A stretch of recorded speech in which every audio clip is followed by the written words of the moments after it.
Hi, I'm Elliot, the designer of ILIOS, and this is the ILIOS how-to video. Today we're going to be going through the basics of the game, and really, ILIOS is very simple to learn, but I want to go through it just to make sure that everything is 100% clear. I know different people learn games in different ways, and so this will be another way you can learn the game. ILIOS features 6 different tiles, each one with a number on it and a spear that shows how the tile can be used. So you have your 1, 2, 3, 4, and 8-point warrior tiles. Then you have the 10-point iron weapon tiles. These are the starter tiles that you begin the game with. As you can see, each tile has a number of spears on it equal to its value. That means its power is the same as its ability to score you victory points, except for the 10-point iron weapons tiles, which don't have any spears on them. So let's clear those off and look at the board.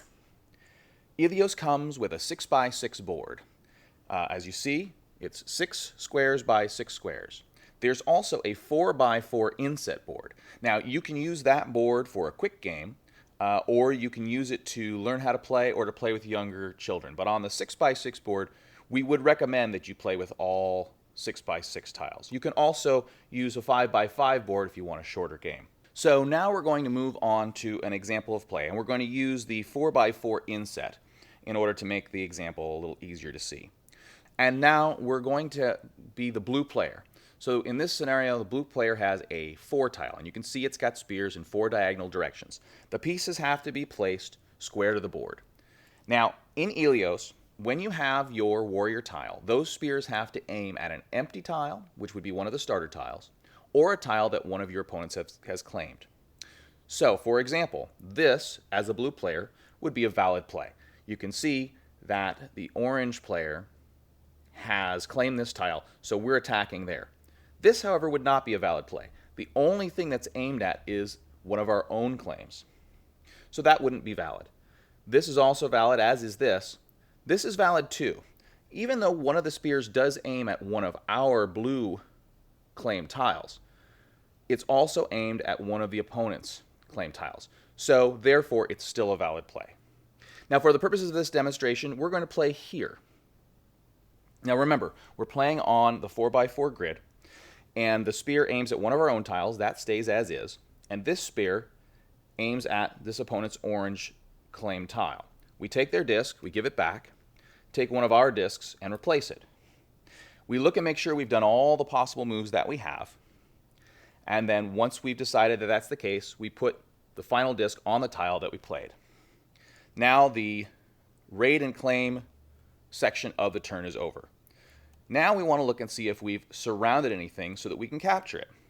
In ILIOS, surrounding means surrounding in all 8 directions, diagonally and vertically and horizontally. Because we're playing on the 4x4 quick inset board, we also will count these as edges of the board. In order to surround one of the pieces, it has to be surrounded by tiles, discs, or the edge of the board.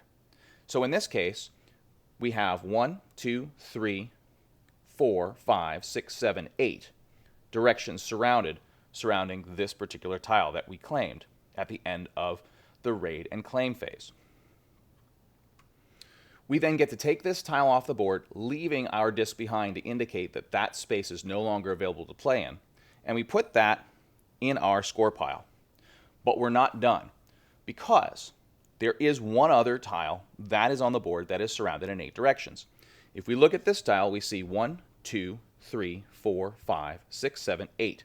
All 8 directions are surrounded. But look, there's an orange claim disc on that warrior tile.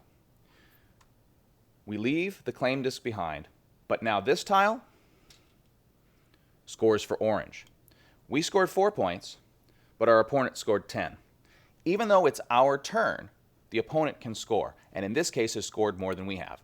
That is one of the key things about ILIOS. Now we'll clear off the board so I can show you how we start a game of ILIOS. The first thing you have to do is decide who goes first.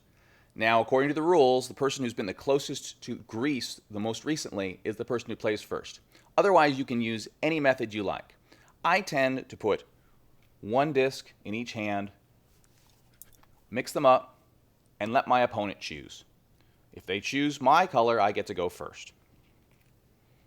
Now, we take out the 10-point starter tiles from the group of tiles and set them aside.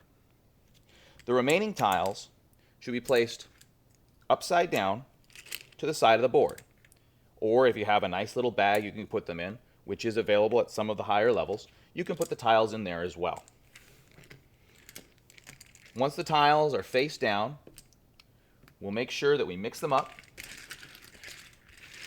And the first player will take 3 of these tiles and keep them hidden for their hand. The other player will take 3 tiles for themselves. Look at your tiles and see what you have.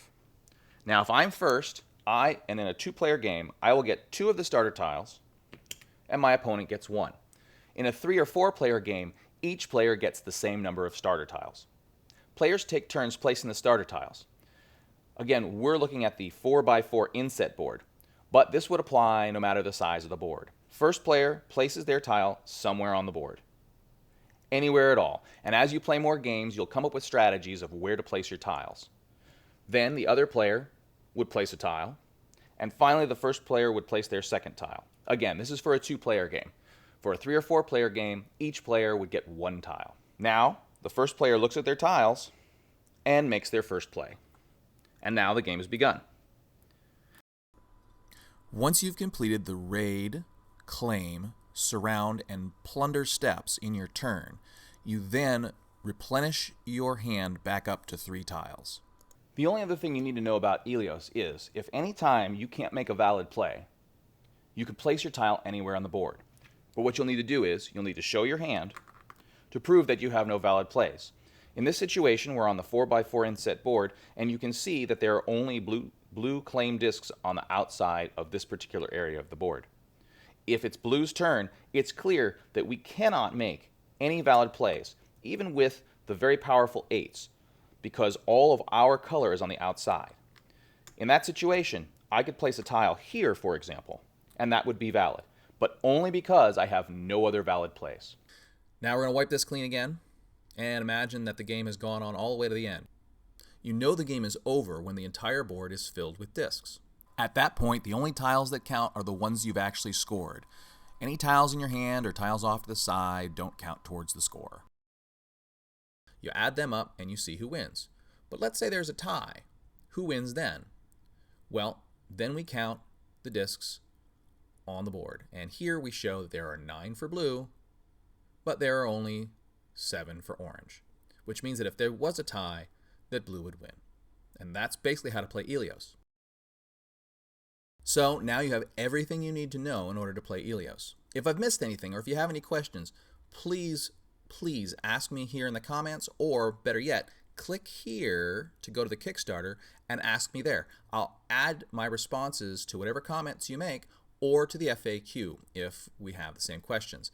And if I've really mucked it up, I'll make a new version of this video to include whatever questions you have.